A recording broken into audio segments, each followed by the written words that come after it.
This podcast is suitable for students between the ages of 16 to 25. If you're interested in self-improvement, productivity, study tips, this is the podcast for you. Welcome to the Sweet and Sour Podcast. My name is Abdulmumuni Hikmat. I'm a student just like you. I'm passionate about personal development and productivity.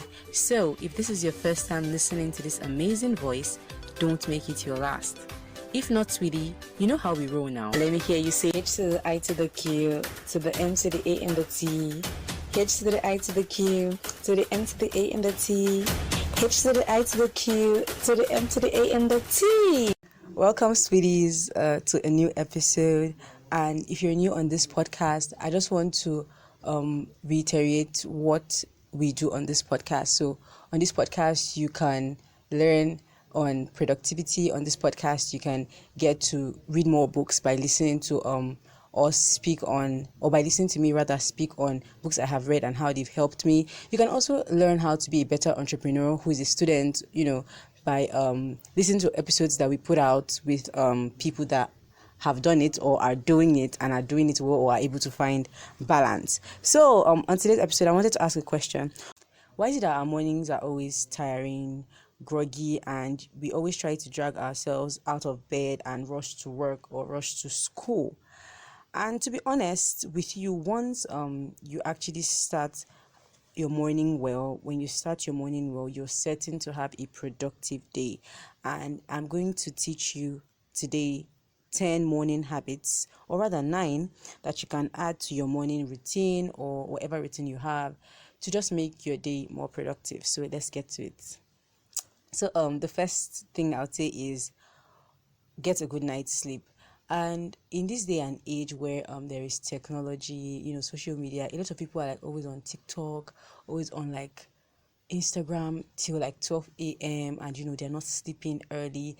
And definitely if you don't sleep early, you will not be able to wake up early, you'll not be able to like do things you want to do early. So the first thing on my list is to get a good night's sleep. And I'm not even going to lie that I'm actually guilty of not having a good night's sleep, but I'm still able to have like the amount of sleep that would keep me going, so I can run on 4 hours of sleep. But naturally you're supposed to like have 8 hours of sleep, so just get a good night's sleep. At least like by 10 you should be on your bed trying to sleep. Let's say between 10 to 10:30 you're like okay trying to fall asleep, and by 10:30 you're already asleep. So if you sleep by 10:30, 11:30, 1, 2, 3, 4, 5:30, 6, okay, 6:30, if you're not a Muslim, 6:30 is fine. You wake up by 6:30 and then get to do what you have to do for the day. So the second thing on my list would be praying. So as a Muslim, like once I wake up, the first thing I do is actually to pray. And some Christians that I know, wake up in the morning and the first thing they do too is to pray. But if you are not like maybe a Muslim or a Christian, I don't know what you are, and you're listening, some people like to meditate. I don't really know much about that. But if you'd like to check what meditation is and everything, I find that praying is my own meditation. So praying works for me, and I'm in love with waking up and then just going to pray first. Then the next thing I do, or the next thing you should do, is to like clean your space, make your bed. Cause like honestly, like when everywhere is neat, personally it makes me happy. It makes me like more active, and it gives me like this sense of joy, and it makes me more productive basically. So try to clean your space, lay your bed, make everywhere look really nice. You don't have to like take long, just declutter. If you're someone that is actually organized, it will not even take you like up to 5 minutes to like do this step. And then the next thing I would say you should do is to make a to-do list. Okay, now basically you're starting your day, at least you'd have like 5 things you want to do, things you want to like accomplish that day. So make a to-do list. And if you listen to my previous episode where I spoke on the 80-20 rule, on your to-do list you can just have like okay, the top 2 things that would be most important for you to achieve that particular day, and then try as much as possible to achieve those 2 things. Even if you cannot do everything on your to-do list, just try to make a to-do list, because like if you have goals, then definitely it will be easier for you to make a to-do list of your goals. Then the next thing you should do is journaling.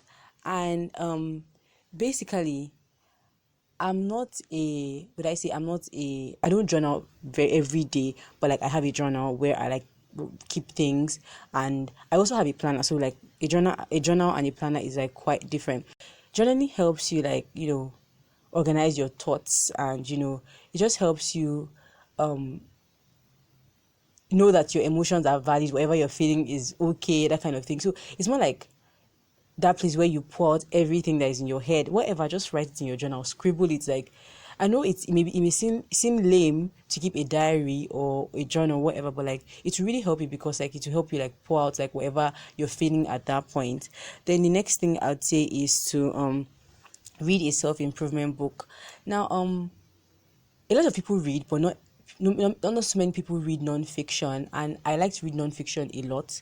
And in my non-fiction, I read about money, I read about self-improvement, I read about my religion, I read about Islam. So read a self-improvement book. It can be on money, it can be on, just try to read something that is non-fiction, something that is not romance, because like everybody in this day and age is literally trying to read a romance novel, honestly. So read a self-improvement book, can just be like a page, can be 2 pages. Honestly, it's really uplift your morning. Then the next thing I would say you should do is try to take a walk or exercise. So now I'm not a like really big, I don't exercise like that, but then like I try to take walks every now and then. In fact, every day I try to like just make sure that okay, I'm taking a walk. So if I'm supposed to have lectures and I know that okay, I'm done for the day, I just like, instead of me to like probably like, because like my hostel and my class is not far from each other, instead of me to like take like like transport myself there, I just like go by food, something like that, just like just a form of exercise and something like that.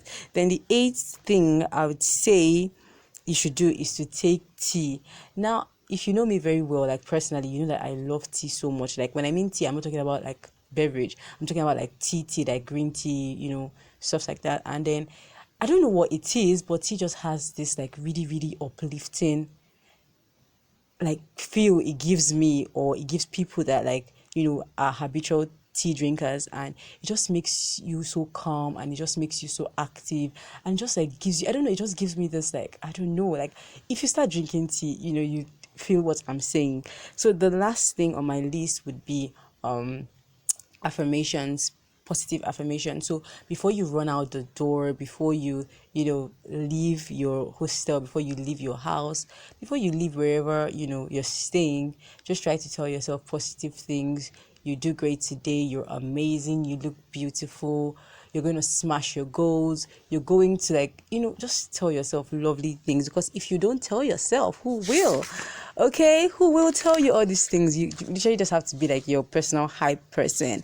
And yeah, we've come to the end of today's episode. If you want more tips on productivity, you can subscribe to this podcast on Spotify, on Apple Podcast, on YouTube. Yes, we're now on YouTube. Yay.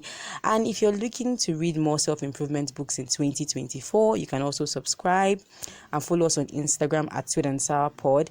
If you're also starting your entrepreneurial journey as a student, we have tons of episodes that would be of help, because we've interviewed like students who have businesses, and they've just told us their story of how they've been able to balance it up. So make sure you follow us on Instagram at Sweet and Sour Pod. Until next time, sweeties, don't let the pain of an imperfect past hinder the glory of your fabulous future. Bye.